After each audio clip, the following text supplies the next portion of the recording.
দিলীপ ঘোষের স্ত্রী রিঙ্কু পুত্রের রহস্য মৃত্যু। মায়ের বিয়ের ২৫ দিনের মাথায় মারা গেলেন আইটি কর্মী সৃঞ্জয়। বিস্তারিত থাকছে প্রতিবেদনে। বন্ধু চ্যানেলে নতুন হলে চ্যানেলটি সাবস্ক্রাইব করে রাখতে পারেন। বিজেপি নেতা দিলীপ ঘোষের স্ত্রী রিঙ্কু মজুমদারের একমাত্র পুত্র সৃঞ্জয় দাশগুপ্তের রহস্য মৃত্যু হয়েছে। একটি সূত্রের খবর, মঙ্গলবার নিউ টাউনের সাপুরজি আবাসন থেকে রিঙ্কুর পুত্রকে সংজ্ঞাহীন অবস্থায় উদ্ধার করা হয়। বিধাননগর সেবা হাসপাতালে নিয়ে যাওয়া হয়েছিল পেশায় আইটি কর্মী যুবককে, কিন্তু চিকিৎসকেরা তাকে মৃত বলে ঘোষণা করেন। ইতিমধ্যে দেহ উদ্ধার করেছে পুলিশ। মঙ্গলবারই সৃঞ্জয়ের দেহের ময়নাতদন্ত হতে পারে। তার আগে মৃত্যুর কারণ নিয়ে আনুষ্ঠানিকভাবে কিছু বলতে চাননি তদন্তকারীরা। জানা যাচ্ছে, মঙ্গলবারই আরজিকর মেডিকেল কলেজে ময়নাতদন্ত হবে। পেশায় আইটি কর্মী সৃঞ্জয় ওরফে প্রীতম সল্টলেকের একটি তথ্য প্রযুক্তি সংস্থায় কাজ করতেন। গত ১৮ এপ্রিল বিজেপি নেতা দিলীপ ঘোষের সঙ্গে তার মা রিঙ্কুর বিয়ের দিন শহরে ছিলেন না বছর ২৫-এর এই যুবক।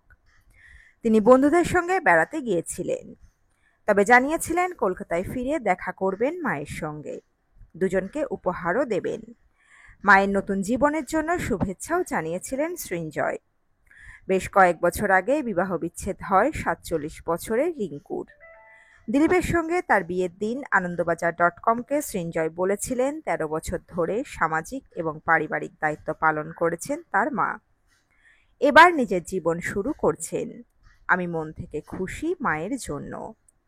তিনি এও জানান, দিলীপের সঙ্গে তার একাধিকবার দেখা হয়েছে এবং কথাবার্তা হয়েছে। বাবা হিসাবে দিলীপকে তিনি মন থেকে মেনে নিয়েছেন। তিনি বলেছিলেন, একটা ইমোশনাল ভ্যাকুয়াম তো থেকেই যায় মানুষের মধ্যে। একটা নির্দিষ্ট বয়সে এসে বাবাকে পাচ্ছি, সেটার জন্য আমি খুশি। কিন্তু মায়ের বিয়ের ২৫ দিনের মাথায় সেই যুবকের মৃত্যু ঘিরে রহস্য তৈরি হলো। সৃঞ্জয়ের মৃত্যু নিয়ে রিঙ্কু বা দিলীপ কারো তরফে এখনো কোনো বিবৃতি প্রকাশ্যে আসেনি।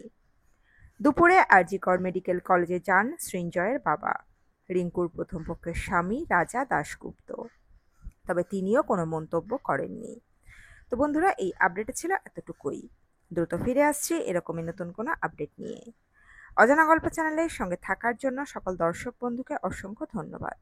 দেখতে থাকুন, চোখ রাখুন অজানা গল্প চ্যানেলে।